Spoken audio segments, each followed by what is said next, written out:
Salam, salam kemenangan. Saya menyapa saudara semua. Hari ini saya akan menyampaikan firman Tuhan yang diambil dari Yesaya 41 ayat yang ke-10. Demikian bunyi firman Tuhan. Janganlah takut sebab aku menyertai engkau. Janganlah bimbang sebab aku ini Allahmu. Aku akan meneguhkan engkau, bahkan menolong engkau. Aku akan memegang engkau dengan tangan kananku yang membawa kemenangan. Judul firman Tuhan hari ini adalah Merdeka atas rasa takut. Rata-rata setiap orang memiliki pengalaman dengan rasa takut. Ada yang takut dengan ketinggian, ada yang takut dengan gelap, ada yang takut dengan binatang-binatang tertentu. Saya diberkati oleh SMS teman baik saya, bunyinya begini. Khawatir adalah bakteri yang melemahkan, cemas adalah virus yang menghancurkan, dan takut adalah racun yang mematikan. Ternyata sebagai umat Tuhan, sebagai orang percaya, harusnya kita menyadari kita punya Tuhan. Jangan sampai membuat kita hidup di dalam ketakutan. Ada beberapa penyebab yang membuat orang menjadi takut. Yang pertama, takut disebabkan oleh karena dosa, melakukan kesalahan atau pelanggaran.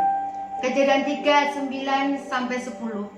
Ketika Adam berbuat dosa, melanggar perintah Tuhan, Adam menjadi takut. Tuhan hanya bertanya, "Di manakah engkau?" Harusnya Adam menjawab dengan segera, "Aku di sini, Tuhan." Tapi Adam takut. Kalau orang takut, biasanya jawabannya tidak sesuai dengan pertanyaan. Bapak-bapak, dengarkan saya. Kalau misalnya Anda seorang suami dan pulang malam, biasa seorang istri rata-rata interogasi ketika suaminya pulang malam. Kok pulang malam? Kenapa? Kalau Anda memang benar-benar lembur, Anda tidak usah takut. Santai aja katakan, tadi lembur, banyak kerjaan yang harus diselesaikan. Tapi kalau karena Anda salah, Anda melakukan kesalahan, Anda berbohong, Anda tidak lembur tapi Anda pergi ke tempat lain, pasti akan timbul rasa takut. Karena dosa akan membuat orang menjadi ketakutan. Yang kedua, takut disebabkan oleh berita. Ketika saya baca firman Tuhan, Bilangan 13, bagaimana Musa mengutus 12 pengintai. 2 orang mengucapkan kata-kata yang positif, tapi 10 orang mengucapkan kata-kata yang negatif. Sampai katakan begini, Bilangan 13 ayat 28.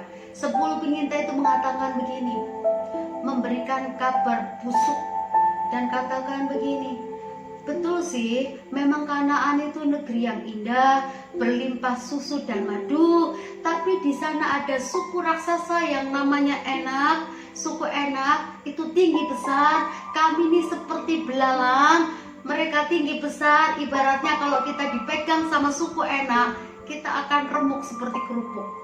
Tetapi dengarkan baik-baik, Yosua dan Kaleb memiliki mental pemenang. Sekalipun 10 pengintai itu memberikan kabar yang buruk, ayat 30 catat begini, tidak, kami akan maju dan menduduki negeri itu. Berapa banyak dari hidup kita seringkali memberikan kontribusi yang buruk, berita yang negatif, sehingga membuat orang lain menjadi takut. Yang ketiga, penyebab orang takut karena keadaan sekitar, karena kondisi di sekelilingnya. Saya ingat ketika bagaimana kejadian Yesus dan murid-muridnya ketika ada dalam perahu, Markus 4 ayat 37-39. Karena dihantam oleh angin taufan, ombak masuk, air masuk ke dalam perahu itu. Murid-murid teriak ketakutan dan bilang begini, "Guru, engkau tidak peduli kami binasa." Sampai ayat 40 Yesus bilang begini, "Mengapa kamu takut? Mengapa kamu tidak percaya?" Kondisi sekitar seringkali membuat kita takut.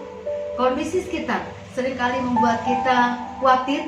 Kondisi sekitar seringkali membuat kita cemas. Corona yang sedang terjadi ini membuat orang mudah takut, mudah khawatir, dan mudah cemas. Saya diminta mendoakan seseorang di daerah Genting itu Malaysia. Biasa saya orang Indonesia ketika ketemu sama orang asing, orang lain, saya ulurkan tangan saya. Itu bulan Februari. Saya kaget responnya, ternyata ketika saya ulurkan tangan saya ditepis dengan ujung jarinya. Saya coba mengerti, ternyata dia takut. Saya nggak tersinggung karena tiap orang punya budaya dan orang tidak bisa disalahkan karena terpengaruh oleh kondisi sekitar. Ketakutan yang amat sangat. Yang terakhir, mengapa orang bisa menjadi takut? Yang pertama, takut karena dosa. Yang kedua, takut karena berita negatif. Yang ketiga, takut karena kondisi sekitar. Yang keempat, takut karena merasa tidak memiliki masa depan ketika ada dalam kondisi sulit. Umat Tuhan ketika mengalami pembuangan di Babel selama 70 tahun, seolah-olah mereka tidak memiliki masa depan. Orang kalau ada di negara orang lain, rasanya itu asing karena kita akan belajar adaptasi dengan yang namanya bahasa. Kita adaptasi dengan yang namanya budaya mereka. Kita adaptasi dengan makanan mereka. Saya seringkali punya masalah dengan makanan. Saya sulit adaptasi. Kenapa? Karena saya susah makan daging, saya nggak makan ikan. Jadi kadang saya harus memilih restoran tertentu, tempat makan tertentu supaya bisa sesuai dengan selera saya. Ketika umat Tuhan di dalam pembuangan ada di negara lain, mereka tertekan, mereka ketakutan seolah-olah masa depan itu suram. Dengarkan umat Tuhan, dengarkan orang percaya di dalam Tuhan. Sekalipun keadaan yang Anda alami saat ini dalam tekanan, dalam kekhawatiran, dalam ketidakpastian, tapi percaya satu hal, firman Tuhan itu menjamin. Amsal 23:18 katakan gini, sesungguhnya masa depan itu ada dan harapanmu tidak akan pernah hilang. Yang menjamin siapa? Tuhan. Yang garanti Tuhan. Ayat 10 dari Yesaya 41 tadi katakan, jangan takut, jangan bimbang, jangan khawatir, karena yang memegang tangan kita itu Tuhan. Bagaimana supaya kita merdeka atas rasa takut? Yang pertama, percaya kepada Tuhan. Percaya sungguh-sungguh kepada Tuhan. Mazmur 56 ayat 4 catat begini, saat aku takut, aku belajar untuk percaya. Daud menjadikan pengalaman hidupnya bersama dengan Tuhan ketika menghadapi tantangan, menghadapi tekanan, menghadapi masalah dalam kondisi takut. Dia hanya percaya kepada Tuhan, belajar mengandalkan kuasa Tuhan. Daud seorang hamba Tuhan, Daud seorang raja, tapi dia mengalami banyak masalah. Ada beberapa masalah dalam kehidupan Daud. Daud bermasalah dengan mertuanya, sekaligus raja yaitu Saul. Daud menikah dengan anaknya Saul yang namanya Mikal. Tapi yang lucunya begini saudara, Saul membenci Daud. Saul iri. Orang kalau sudah iri itu kerjaannya aneh-aneh. Orang kalau sudah iri berusaha menghancurkan orang lain. Tapi yang luar biasa begini, Daud belajar untuk percaya Tuhan. Dan Daud melihat bagaimana pembelaan Tuhan terjadi di dalam kehidupannya. Jadi apapun yang Anda alami saat ini, belajarlah percaya Tuhan. Belajarlah percaya kepada firman Tuhan.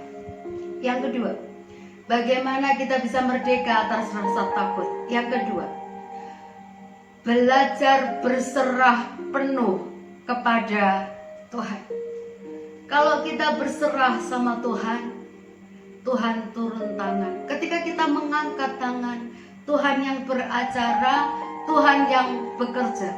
Mazmur 37 ayat 5 katakan gini, kita serahkan semuanya kepada Tuhan, karena Tuhan yang bertindak. Seandainya ini masalah, jangan pernah kita genggam. Biarkan Tuhan ambil alih masalah kita. Langkah kita tinggal tenang dan percaya bahwa Tuhan punya kesanggupan untuk menyelesaikan masalah kita. Saya suka sekali 1 Petrus 5:7 katakan gini, serahkan segala khawatirmu kepadanya, karena Ia yang memeliharakan kamu. Saya suka bahasa Inggrisnya begini saudara, Casting all care you upon him, for he cared for you. Artinya begini, bukan hanya menyerahkan ketakutan kita, kekhawatiran kita, kecemasan kita, tapi segala pergumulan hidup kita. He cared for you. Care itu bukan hanya memelihara, bukan hanya menjaga, tapi Tuhan bertanggung jawab penuh atas hidup kita. Hari ini umat Tuhan, hari ini orang percaya, dengarkan baik-baik. Jangan pernah izinkan ketakutan menguasai hidup kita. Belajar percaya Tuhan, belajar percaya firman Tuhan, belajar berserah penuh hanya kepada Tuhan. Saya akan saksikan pengalaman saya. Tahun 2011, saya ada pelayanan di Samarinda. Saya izin suami saya panggil suami saya kan Mas, saya bilang gini, Mas, aku ingin pengen ke Samarinda, aku ada janji dengan adik rohaniku. Tiba-tiba suami saya bilang gini, "Nggak usah." Saya bilang, "Loh, kenapa nggak usah?" Kalau aku bilang nggak usah. Saya itu seperti Delila, saudara. Perempuan kan kalau menginginkan sesuatu belum terkabul akan berusaha sampai menang. Setiap hari saya selalu ngomong, "Mas, aku tuh kepengen loh ke Samarinda. Kan udah janji, aku jadi orang tuh komitmen. Kok udah janji aku harus pergi." Suami saya tetap katakan tidak. Karena susah, saya sudah izin susah, saya diam-diam beli tiket. Saya beli tiket pesawat.